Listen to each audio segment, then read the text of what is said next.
Hi there, it's me, Jordan Van Haslo. Welcome to Jordan Van Haslo and Friends live on Hot 702.5 FM Las Vegas. Let's get on with the show.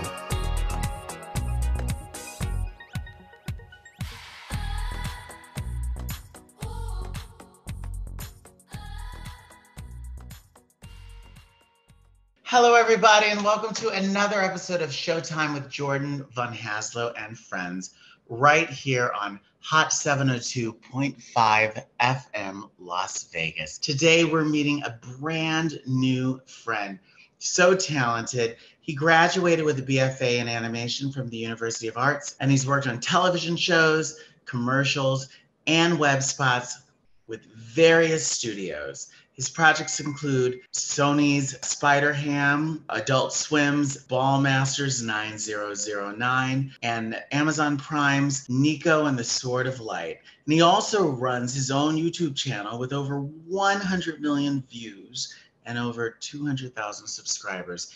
Ladies and gentlemen, please welcome our new friend, Aaron Cowdery. Hello, Aaron. Welcome, welcome, welcome, welcome, welcome. Hey, Jordan. Love to be here. Thank you. Appreciate it. Appreciate you for having me on your show. Absolutely. I'm so glad you can be here. How is your summer going? It's been going, decently enough when there's no, wildfire smoke or, tornado warnings. It's been doable, between, the streaming bubble popping and, the strikes going on. The strikes and stuff, yeah.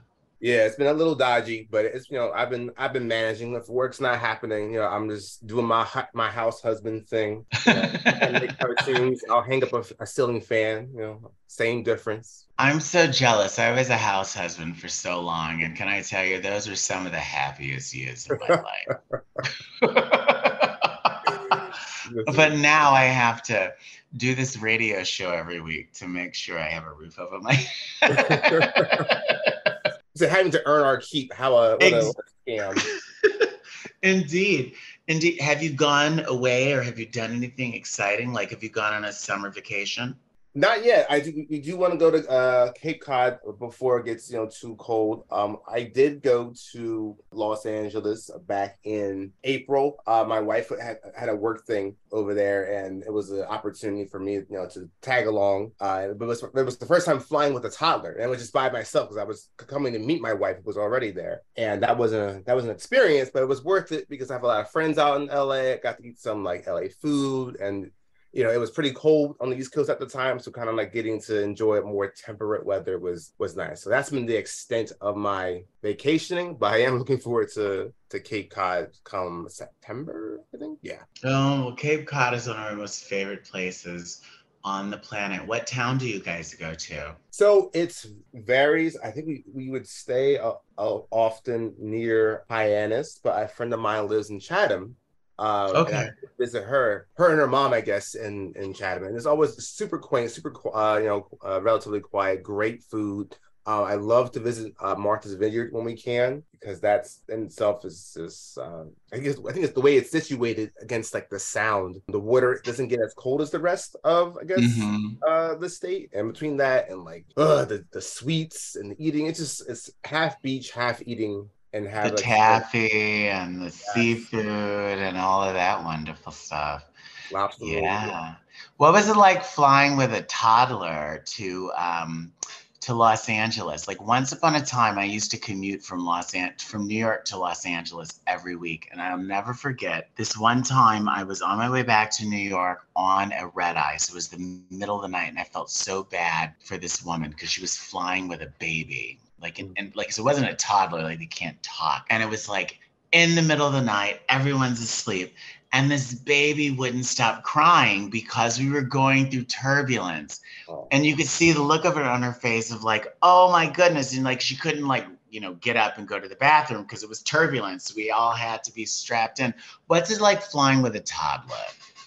It's one of my biggest fears, honestly, having I was I don't so for me, I don't like to be the person who makes people's lives harder. I don't like to be I'm not a boat rocker. But you can't control a 1-year-old. That's not something that goes through their mind, like, oh, am I being a pest to the people on board? So that was a huge amount of anxiety. Luckily, what really helped out, going there, I lucked out because the middle seat was open. So I Okay. allowed him to kind of like, if he spilled his cheese curls, which he did, I couldn't kill anybody. That was a free space. And then on the second leg of the flight, he started to nap more, but he was, he had trouble trying to get into a position. So he was like getting super cranky. He wanted to run around. He couldn't do that because he just started walking. And, he went and he wants to like test himself.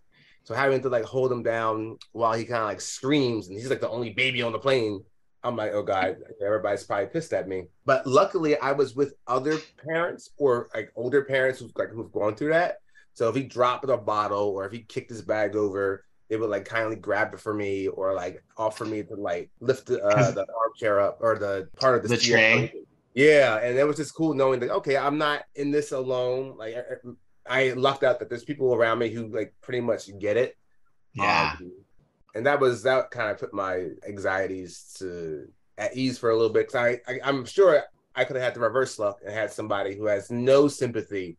You could have been sitting next to me and I'd be like, what the hell? Like, God damn, what on earth?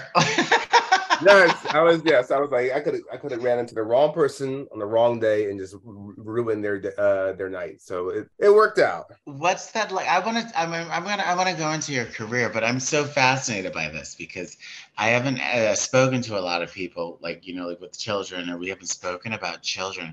How has you have your career, and you're doing your thing. You're relatively young. How has having your kid? Okay, first of all, boy, girl. Boy. Oh yeah. So we actually named him after me. So we just called him Aaron Jr. So he's a boy. So Junior is how old? He's coming across 1.5 years old. Okay, so you're barreling into the terrible twos. So you have this, and now he can start walking. He's probably starting to sort of form words and like now. So how is that affected? Now we're going to talk about your career and like where you've gone, but I'm so curious to know like how has having a child affected your career or changed your outlook on your career and how you go about things outside of being a daddy? I would say it's definitely not a daddy, but you know what I'm saying. I would definitely say it kind of shifts the priorities. I mean, when I got married, that shifted in itself because now when it is not longer just me, and this was me and my wife, and then once you add a full-on dependent to the mix, then it's like okay, this work from home thing, I value that, and if it ever does become more of a hybrid thing, or God forbid they remove that feature period and they want everybody back in the office, I have to be cognizant of that because the daycare can only watch him for so long, and if he's sick, they need one of the parents to pick him up, so I need to be available. So if I'm in New York trying to make money for all this, it's like, okay, are the jobs going to be flexible? Are they going to expect me to work after hours? I didn't like that even before I had a kid. I wanted my 40 hours and I wanted to bounce. So if they're like, yo guys, we gotta have all hands on deck, I'm like, well, listen, you tell my 1.5-year-old that, because he needs to be picked up, or he's sick, or he needs that. So that kind of thing is maybe sensitive to both in terms of how much I can get paid on jobs, what the hours are like. Work-life balance became much more significant because of that. And with having a young child, the social life kind of gets detracted. So your weekends are, you gotta figure out, okay, what are we doing? Do we have a babysitter? Are we just watching the kid all weekend? And losing, I guess, work, in-person working and doing things remotely, work had became my main social outlet once we had a kid. But then when it's all just Zooms and Slack messages, there's a bit of a loss is more noticeable compared to my life pre-2020. So it's been an adjustment, but it's been helpful seeing other artists who are either some are long-term parents, some are newer parents, and just seeing how everybody makes it work.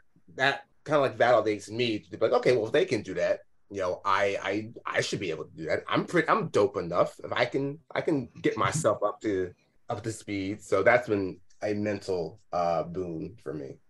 Yeah. How has it changed your professional goals, or what it is that you or has it? Maybe it hasn't. Has it changed? Oh, in the next 5 years I want to do this, but now that I have a kid, it's oh, actually, I want to do this instead. That's a good question because, like, I have the same. I guess I have the same interests right now. I have the same trajectory I want to want to go on. I want to work on shows, either animation or storyboarding. I feel like there's a bigger sensitivity to, I guess, pay. So I don't want to. So passion projects where it's like, oh, you'll be being paid peanuts, but it'll look really cool in your reel. And I'm like, that's not where I'm at right now. Like, is it going to pay the bills? Like, can I get the groceries and pay for this daycare tuition while working, this job that is going to end in like 6 months? It's the idea of like, oh, let's all just, cobble up together and, just, get in the trenches and work on a passion project. That was something that maybe I had the stomach for in my early 20s. And as I got closer to 30, I had a much lower tolerance for, that kind of stuff. So now I'm like at a point where, like, okay, if I'm taking jobs, it needs to be able to put bread on the table. Totally. So let's go back. Okay. And we'll go back to the kid because I have so many more I have so many more questions about this whole kid thing because I have no children. And so I'm always really fascinated with people who have kids. And I have so many more questions, but we'll go there. So let's go back to the beginning. So you're from Philadelphia, or like the suburbs you're from the Philadelphia area. Where in Philadelphia are you from? So specifically, I was from right outside of Chestnut Hill. So the actual town was Springfield. I went to Springfield High School, and literally you could walk into Philadelphia. I just say Philadelphia area because no one knows where Springfield is. They think of The Simpsons when I say Springfield. For all intents purposes, everybody in my town wore Eagles gear, and we called our sandwiches hoagies. We called our bottles of water the way you're supposed to in the Philly area. So like it's And you went to the Wawa. Yes, that's one of the reasons I about to LA because they ain't got no Wawas in LA. So okay, can I say this? I've only been to one Wawa. And I had always heard about the Wawa, and then I got to the Wawa, and I was just like, "Oh, this is just a 7-Eleven." So you are the second with this year but it's a 7-Eleven with like a self-service aspect. there is a spiritual enhancement that Wawa has. I've been to a 7-Eleven. I've had 7-Elevens and Wawas. A 7-Eleven is where I go when I am desperate. When I need pretzels and an energy drink and nothing else. So I go to Wawa for a spiritual experience. I can get a sandwich, a ciabatta roll, a burger. I can get a milkshake. I can get a coffee. I can get all that and above through all of a touchscreen, and they'll make it for me. And when I go to a 7-Eleven, it feels like a shell of what it could be. Okay. So is it safe to say a Wawa is the equivalent to like a diner to a New Yorker? Yes. I would like say I can get like I want a milkshake or I want a burger. Is that what it is? Because I didn't understand it. It was, I would compare it to a diner. I would compare almost to like how people in New York obsess over their bodegas, and people outside of it are like, it's just a convenience store. What's the problem? And it's like, nah, bro, you don't get it. It's different. It's the exact same difference. Okay, that makes sense. That totally makes sense. So tell me about Little Aaron in Springfield, Pennsylvania. Was Little Aaron artistic? Was Little Aaron at what point did you like realize that art was like what mattered to you and what you wanted to do for the rest of your life? Well, I know, as far as I could remember, like all the way back to preschool, I always enjoyed doodling and making my own characters, and I always had a penchant for it because I would see other kids draw like a circle and an X for the body, while I was drew like, well, no, I want the monster to have a chest and arms and like legs. Like I always had I noticed I just enjoyed it and I guess pursued it more than like my peers, but it was always just a hobby. It wasn't something that I wanted to be a cartoonist when I grew up. It was just something that fun to do on the back of my homework, paper and what have you. But once I got to high school, I initially was like, well, I gotta, you gotta go to college and you gotta make money, so I'll go and major in psychology and maybe I might minor in animation. Oh no! And then the more I thought about it, the more I looked into, I guess, the past. I'm like, I have a lot of, I made cartoons on the side. I have like all these views on the internet. Is this something that could like turn into a profession? And that's when I found out, I think around junior year of high school, that like, oh, you can actually major in animation.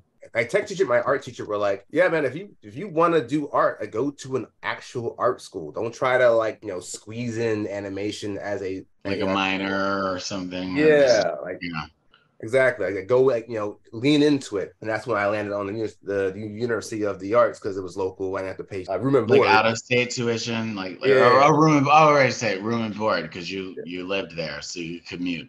Yeah, just took the train from my parents' house, and that was, that worked out perfectly. And I met people there. The first person to kind of like recommend me for a job, Rachel Giltovich, she went to school at the same time I did, and I think she was 2 years ahead of me. And I had met her there, and she had recommended me to work at Titmouse. Actually, she name dropped me, and that eventually led to a cleanup position on Turbo. Yeah, Turbo, the DreamWorks Netflix spinoff from the movie about like the super fast snail and all that. In terms of like, to go back a little bit, growing up as before, college and what have you, I would just make cartoons for fun. I had a small little like 4x6 Wacom Graphire tablet and a Windows 98 PC with an illegal copy of Macromedia Flash. And what I love about this, I'm sorry to interrupt, and this is like, I'm gonna date myself, but the fact that you're like, I used to love to make cartoons for fun, and here I'm thinking you're about to talk about what you drew on like a pad of paper, and you're like, well, this tablet that I had, and like, you made me feel so old. Well, see, it's funny you mentioned that. I was like at this weird, I guess, precipice where like what I wanted. I created a flip book, and you're like, no, so this tablet that I. I'm sorry, continue. No, it's quite all right, because it's funny that you mentioned that, because before I had the tablet, I was like, well, I never wanted to do comics, right? Like I never wanted to do like still images. I would like draw characters and draw like all these speed lines and make their feet, like the Roadrunner's feet blur. And I'm like, this is cool, but like, what if I could make it move? But tablets and Flash, that was unbeknownst. Unbeknownst. Thank you. I remember buying a stack of like transparency paper, and I'm like, oh, I'll just draw all the characters and just scan them in, and then they'll move. And I realized after like 4 drawings, I'm like, this is dumb. I'm not going to do this. And that's when I realized that people online had these like, I guess, special pens and special software to make like these little cartoons. And that's how I got my start, posting little video game fan films on Newgrounds and stuff. And that kind of like allowed me to learn the software. So by the time I got to college, I was actually able to skip out of, I think it was Intro to Computer Animation, because it was all about learning Flash. And by that time, all my work was always done in Flash. And all I had to do was take a small test to prove that I could pass out of that. And that they allowed me to kind of like skip that and go on to Intro to 3D. So I could learn Maya and Blender and all that. So, just ignoring my homework and working on, my own personal cartoons on my computer allowed me to succeed in college, I guess. See? So, ladies and gentlemen, if your kids are just fucking around on their computer, let them.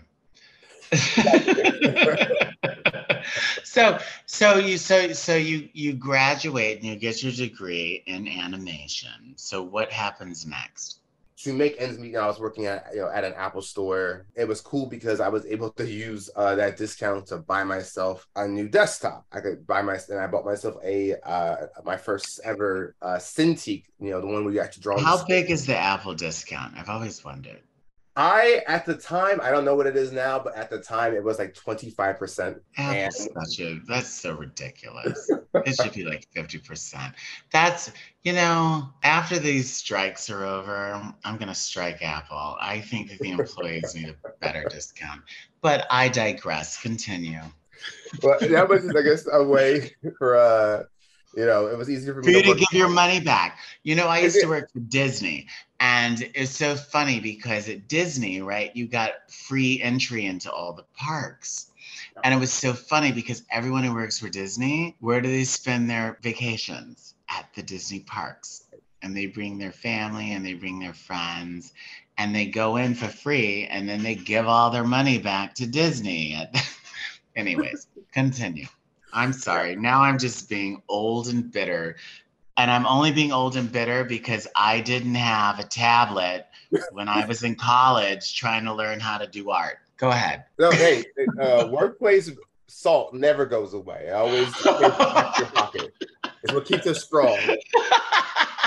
But it was like I remember actually when I told my team that, oh hey, I was applying to jobs in New York, and I had this pressure to get a full-time job because I was only getting like part-time hours, what have you, and I'm like, I don't really want to work 2 retail jobs if I can avoid that. I want to be able to have time to like bolster my portfolio, and I lucked out because the job that Rachel Giltovich had recommended me for, and I did a test for, they had used that test to bring me on Turbo as a cleanup artist. And I was commuting from my parents' house to New York. So that meant driving 40 minutes to Trenton and then taking an hour and 20-minute train, assuming it wasn't local, to Penn Station, and then walking about 10 minutes to the Titmouse office. Oh, so, wow.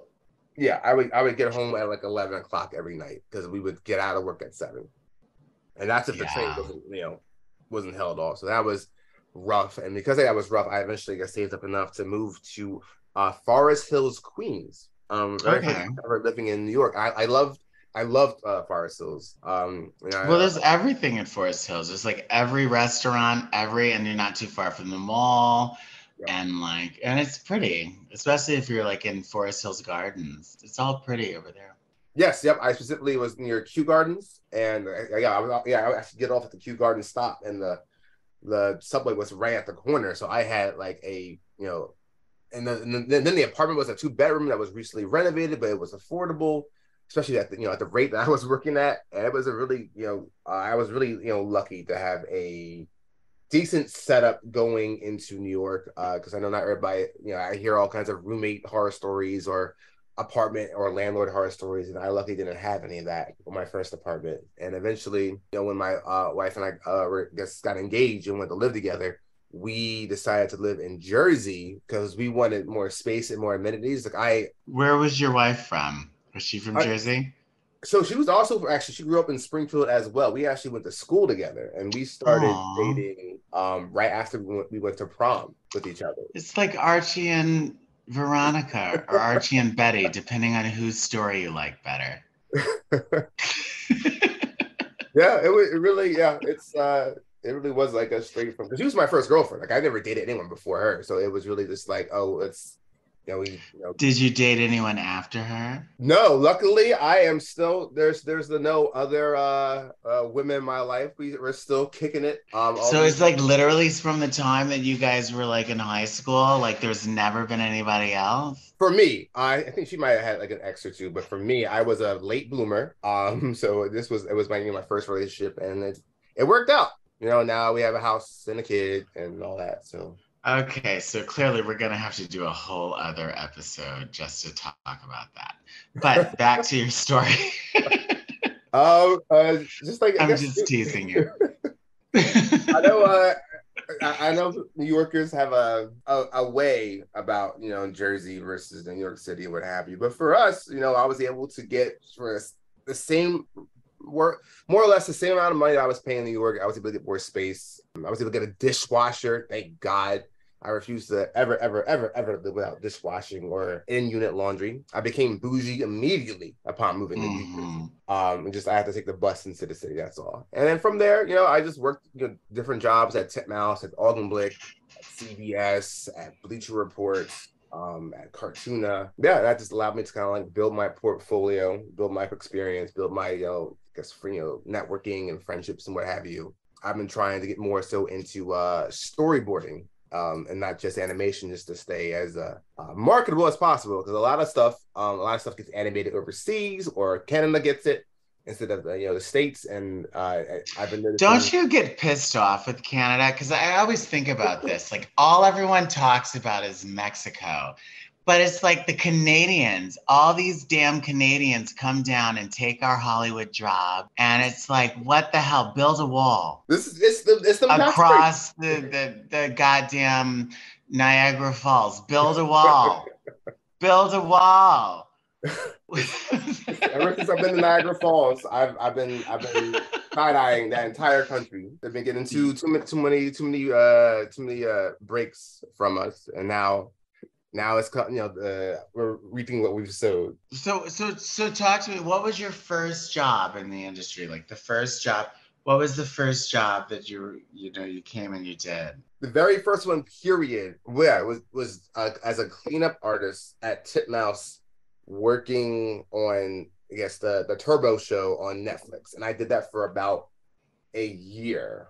Okay, we explain to our audience who don't know what exactly is a cleanup artist. Oh, okay. So pretty much, I guess the animators are working on their characters. They to speed things up along, they might give a rough drawing or a clean drawing, but I mean not a fully colored in character. So as an example, they might draw SpongeBob. We didn't work on SpongeBob, just using this example. But let's say they might draw SpongeBob with blue ink, with like weird, line weight and like only white color, but it's on model. It's just it's not TV ready. Like it's not what me as I as an audience member I'm ready to see. Exactly. And everybody has different styles, so they might be a little looser, it might look sketchier. It would look like unfinished work to the average person watching television. So us as cleanup artists, we would go in and be like, okay, so this character's shirt needs to always be this specific color red, and it can't change because in one shot it's fire engine red, and the next shot it's poppy red. That's weird. That's a consistency issue. So we have to make sure we're all pulling from the same, I guess, model of that character, the same line weight. By line weight, I mean like the black outlines. If all of a sudden characters moving and it's super thin lines, and then all of a sudden it's thick lines, again, that doesn't look like the character you're used to seeing. So making sure all that tracks, and that can be tricky because like you're like, well, are you just tracing over drawings? No, because you can be bad at cleanup if you're drawing on top of the stuff and your lines are super wiggly and it's not supposed to be wiggly, or if your eyes of the character are like ovals instead of circles, that's going to show through. You need to make sure that those drawings are television ready before the next step of the production or the pipeline takes advantage of it. So it's right. Important. Okay. So your first job was as a cleanup artist.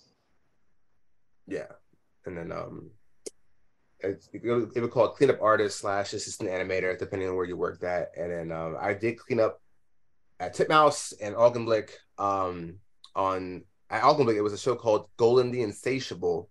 That was on Fox, and that was another good experience because that was a very workload heavy show, and that kind of like forced me to kind of like learn how to adapt to different different work environments. And after that, I started getting more animation jobs. I was able to kind of like beef up my reel a little bit, and it really helped, I guess, having those entry level jobs, because nowadays a lot of cleanup work is again done overseas. They don't pay a lot of people in America to do cleanup jobs, and it's a shame because it was the perfect job for someone out of college to kind of like get their feet wet into animation.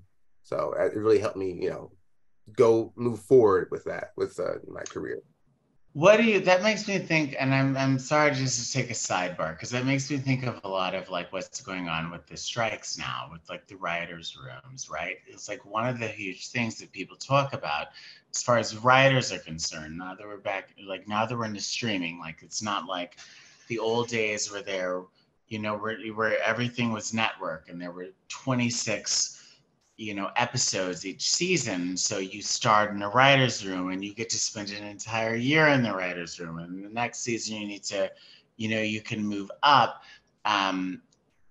now like everything is like, oh, it's 6 episodes of this, 6 episodes of that, maybe 13 episodes of that. So a lot of people who are like writers assistants are just kind of hopping to different shows, but not able to actually get their, you know, nails into anything to where they can really kind of grow. How does like, so what is like now that like a lot of the cleanup, you know, stuff is going overseas, how does one really kind of get their foot in the door as an animator? I would say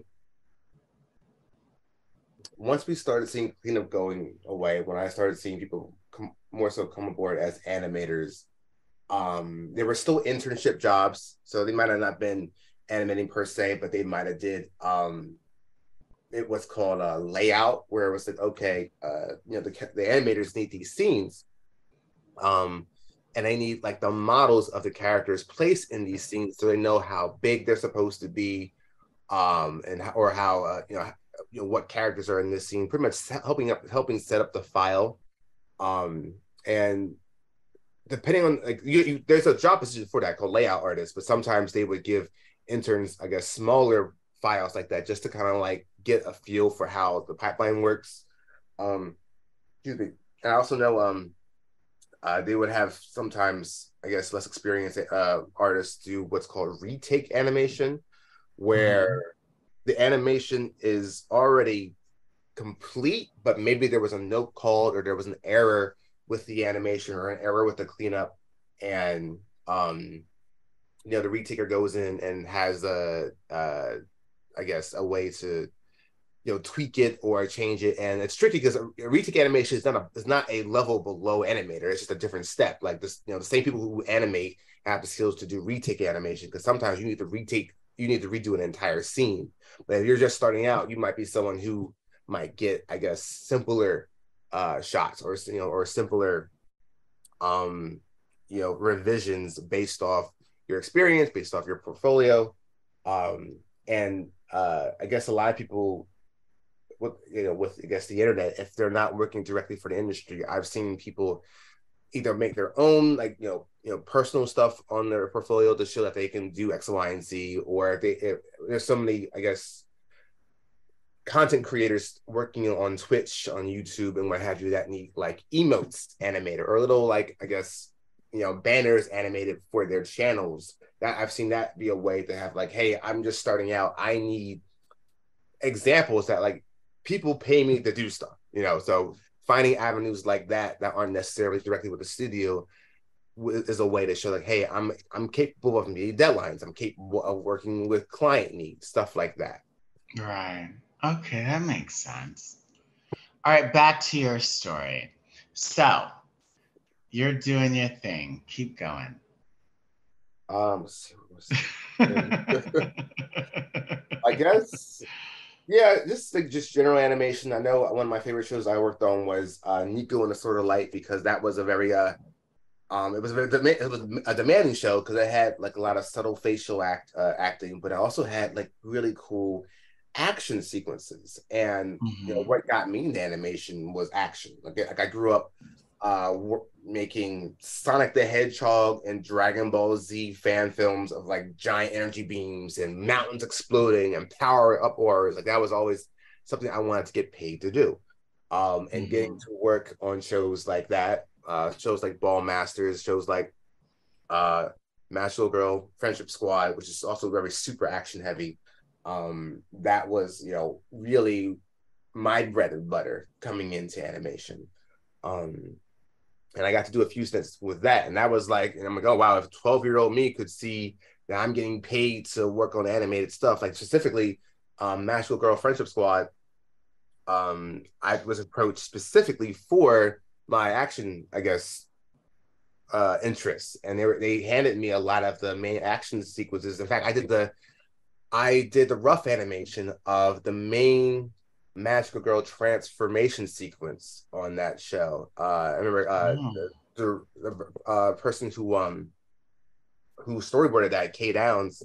They were super supporters, amazing at like helping me like get to do what I wanted to do. Like they had, you know, parts of the sequence to hit, but they trusted me enough to be like, hey, if something's not working in the sequence for what you need, let me know. You can do what you have to do. This is just the general, scope. And I'm like, oh my God, thank you. Like, this is great. And I was able, and they reused it, throughout the series. They posted it on their website as like, a part of their sizzle reel. And it was just a really nice chance to kind of like just do something super indulgent for, the kind of stuff I grew up on.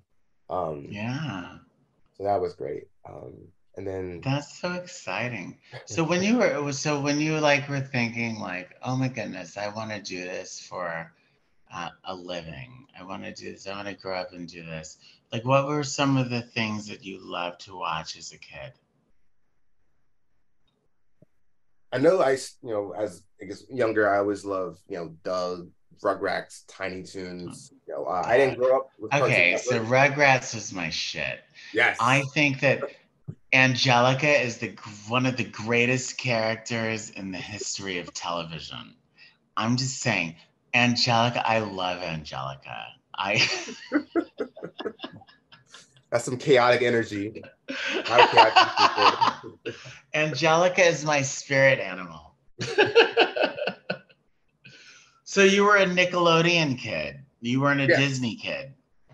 Yeah, I never grew up watching Disney. I can't remember if we had it on the channel or not, but I didn't like a lot of the Disney shows because I didn't like a lot of live action stuff. And I would turn on Disney and sometimes I would see live action stuff. And I'm like, I don't want to watch, still want to watch cartoons. And I would see cartoons and I would see Aladdin, but I'm like, oh, this doesn't look as good as the movies. I don't want to watch this. So I really did not grow up watching Disney. I didn't watch Recess and all that. I was really a Nickelodeon kid until we finally got Cartoon Network and I was able to start watching um, Powerpuff Girls, Johnny Bravo, Dexter's Lab, Courage the Cowardly Dog, everything on Toonami.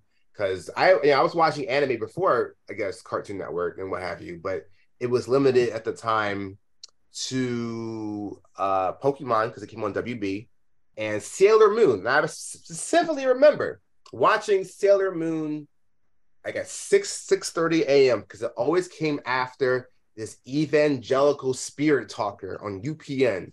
And I was like, it was almost like a fever dream because I'm like, I had to wake up so early just to watch these super cool Sailor Scouts use all these, attacks to fight. I was watching Sailor Moon before I even got into Dragon Ball because, again, I didn't have access to Toonami and Adult Swim and all that. I didn't really get into Dragon Ball and Dragon Ball Z until I got into Cartoon Network. And yeah, I would say around that time, teenage time, that's when I started watching a lot more anime, what have you, and that just really cemented my interest into action and dramatic types of animation. So what is it about animation? This is something, so like, for example, our producer, Jose, he came up through animation. He has a passion for animation. I have a few different people in my life who like love animation. So I came up loving drama and I came up not only loving, but then working in soap operas. Like, and I love live action drama where stuff is happening. What is it? Can you articulate what it is that captured your fascination with animation, or what is it about animation that draws you to it and it's like, oh my goodness, this is the type of storytelling that I love? For me personally, I always enjoyed the flexibility of being able to theoretically create, a world right in front of you. Like I know, there's things that are relatively easier in live action than you can do in animation and vice versa. Like for me, live action, something if you want to like shoot something and change the camera, you're like, okay, let's rerun the scene, but let me move the camera lower. If I animate an entire scene and they're like, oh, actually, let's redraw that but lower, unless you're working with 3D animation, I have to redraw the entire thing. So it definitely has its like differences. But I liked as a kid that if I wanted to have Sonic the Hedgehog fighting Shadow the Hedgehog in the Earth's atmosphere, I didn't need a camera. I didn't need lights. I didn't need actors. I didn't need costumes and makeup. All I had to do was draw it and put some voice lines on it. And it, for me, the story that I wanted to tell, the world I wanted to make, was right there in front of me. So having that kind of control on the individual level was what really attracted me versus what you have to accomplish in live action to tell stories. That makes sense. Like it doesn't have to be a collaborative effort if you don't want it to be. Right. You don't need. Yeah, that makes sense. So, with that said, do you have like ideas, or like is there like an idea or something that you like, a story, an animated story that you want to tell? I've been so focused on, I guess, just climbing up, I guess, the career ladder that I had never really, not never, but it was always a back of my mind thing in terms of like creating my own stories or pitching a show. I know previously, um, my claim to fame on the internet was this Sonic the Hedgehog fan film I made as a high schooler, and that's what got my YouTube channel all these like thousands of views and what have you. And then, as an adult, I look back on that and I was like, you know what, I left that as a cliffhanger as a teenager, and I told, I guess, people who were still watching it to this day. Like I get 5-year-olds, so not 5 year olds, but maybe like 6, 7-year-olds on YouTube posting reaction videos to a cartoon I made when I was 16, and that really hyped me up. And I had like started this, I guess, idea that, hey, what if I made a sequel to that? And I had started this like Sonic the Hedgehog sequel. I drummed up all this support. I made this 45-minute animatic, and then I started animating on it, and it was really hyped. And it was a lot of work, but I was doing it up until the pandemic hit, and all of a sudden, there wasn't as much drive to work on it, and there wasn't as much time because I was, we were house hunting, we were planning to have a kid. The prospect of working on a Sonic the Hedgehog fan film at the age, at 30 plus, became less viable. So I kind of dropped the whole like fan film approach. So I'm like kind of like distancing myself from any fan projects. I'm focusing on my career. If I ever do something on my own characters, I would love to do that. I have these two, superheroes more or less that I draw every now and then ever since college, called Soul and Luna, and I've been just tweaking, I guess, their story and their powers, whatever, over time, because I have friends who pitch shows, I have friends who work on shows, and just seeing everybody, I guess, around me succeed in that regard kind of like emboldens me to like work on that as a side thing, because it's always nice to have something to kind of like call your own in between the 9 to 5s and what have you. Yeah. So with that said, okay, I don't need to necessarily create my own thing. What's the next step for you in a perfect world? If I were to say, here's the magic 8 ball, shake it, and whatever you want, that's what you're gonna get career wise. If you shake this magic 8 ball on tomorrow, your next step, your next dream job is gonna show up. Or actually, you know what? Tomorrow's Friday. Monday, I'll give you the weekend. what's the what's the next thing for you in a perfect world? In a perfect world, I would love to be able to be given a chance to storyboard. I get full on storyboard, not revisions or revision supervision, but actually storyboard on a show. Preferably an adult animated show that because I would love to work on the more subtle acting. I would love to work on fight choreography and stuff like that, because I've done a lot of animation throughout my career. I love animation. Like I got into this for animation. But as animation becomes rarer stateside, I want to be prepared to do storyboarding jobs. And excuse me, I've noticed from doing I did a storyboard revision leading on Duck and Goose for Apple TV Plus, and that was cool because we got to kind of like shift, or I'm sorry, set the story and the timing of like certain jokes and what have you before the animation was ever done, and that it was having that kind of like control of the flow and not so much the technical aspects of the end product was very intriguing, and I want to dive more into that. So I would love to be the one, who choreographs the fight. Maybe I'm not making all the awesome, you know, character movements and explosions or what have you, or the really beautiful subtle acting, but I can stage it to go like, okay, I'm gonna hit this beat, I'm gonna hit that beat, and I'm gonna zoom in on here. Like, having that type of, I guess, problem solving is very attractive to me since I've been so much on the animation side of things. So I would say yes, if I could wave a wand, Monday I start storyboarding on, I don't know, Avatar season 100. I don't know. I love it. An aspect of the animation process that if you never had to do it again, you wouldn't do? Like, oh my God, I have to do this. Like, is there any aspect of that? I hate group shots. I hate group shots. I get rid of them. I hate characters or animals with more than 4 legs or more than 2 legs. Get rid of them. I don't want to see horses. I don't want to animate dogs. I want to animate 2 legs. You give me four How legged characters, come? that's twice the work. I don't want to do it. You give me more than 2 characters in the scene and they're all running around. You tell me, oh, this 100 frame shot should take you about 2 days if it was 2 people. You add 4 people to that. I'm doing that all week. So I'm like, and usually like they're conscious of that. They're aware, like, oh, you have a hard shot. But it takes forever. I'm just like, no, we should have just killed these 2 characters off in the previous scene. Not about. Spoken like someone who works in television. It's like, yeah, this is too much work. This is gonna cost too much. Cut it. Just I absolutely love it. So tell me this. So like, you're an artist for a living. You're an animator for a living. Do you have any artistic expression outside of your work? Like, do you paint still life on your weekends?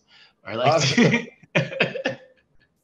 I do actually do a little bit of I guess I do illustrations here and there. Like if I'm not doing animation, for my work job, I like to just do like if it's not fan art or maybe it's my own characters, just like an illustration to put up there. Because even though I don't really want to be like a illustrator per se as a job or a comic book, a comic creator, it's like nice to just make one drawing and not like a series of drawings. That's one way I will kind of like have a creative outlet outside of like animating and what have you. And then honestly, I got into a little bit of fashion since the start of the pandemic because of my lack of, I guess, creative output. I started getting into sneakers, and once I got into sneakers, I got into coordinating with said sneakers. So now I have all these sneakers on the side of me. I have all these like fitted caps on my wall. I have sneakers hanging up on my wall. I become that you designed or like that you've like acquired acquired. It's fun to, I guess, like I have a color wheel hanging up, not for my art, but for like, okay, is my outfit making color theory sense? And that's, I guess, the closest thing I've gotten to a non-drawing based sense of, I get this design and expression.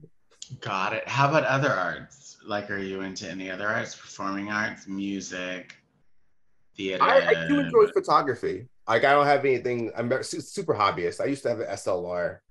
I don't usually use it anymore, but I'm every time a new film comes out, I'm always I guess in love with the idea of, I guess, color and the use of light in photography, as well as the composition you can find with said photography. And like I don't know, it's like again, it's not something I would ever do professionally, but it's something if I'm taking like, either pictures of people at events or at selfies or what have you, it's like I want to be aware of like the basics of photography and how to use light and what have you, so Yeah. or the field. Totally.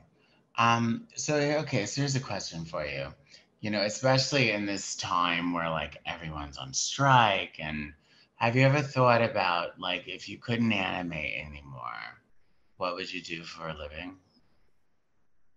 Oh man, it has crossed my mind a few times, and with a sense of dread because I could not see myself really being like an accountant or like a lawyer or what have you. I'm not really someone who wants to deal with the numbers and what have you. But I guess if I couldn't do animation, um, I wouldn't mind getting involved into some kind of, I guess, tech support because again, working for Apple in the day and I enjoy, I guess, computers and being up to date with technology and what have you. If I could be a internal, I guess, tech support person or what have you, I wouldn't mind doing that because I get to work with computers and maybe if I'm lucky enough to be in a creative company, I could still work around creatives. I'm just helping them make sure their shit works, so that way I can kind of like scratch my tech itch, but also be in a creative environment at the same time. So hopefully, if it ever came to that, I could kind of like do a life hack like that. Yeah, no, that makes sense. So let's go back to Junior.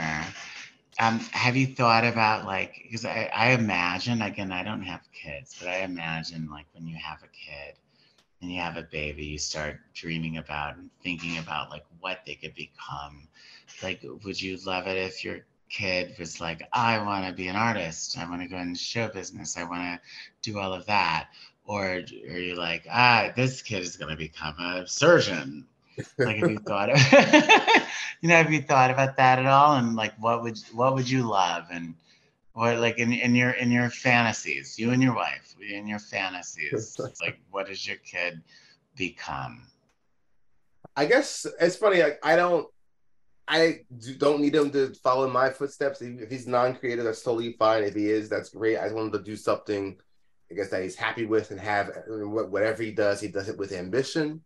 And doesn't like, I guess, try to like, half-ass his way through it. So if he wants to do art, by all means, I'll support him. If he's like, Dad, I'm not about drawing nothing. I want to be exactly what you weren't, and he becomes a lawyer. I'm like, okay, great. Just make a lot of money and send me on vacations when you get old enough.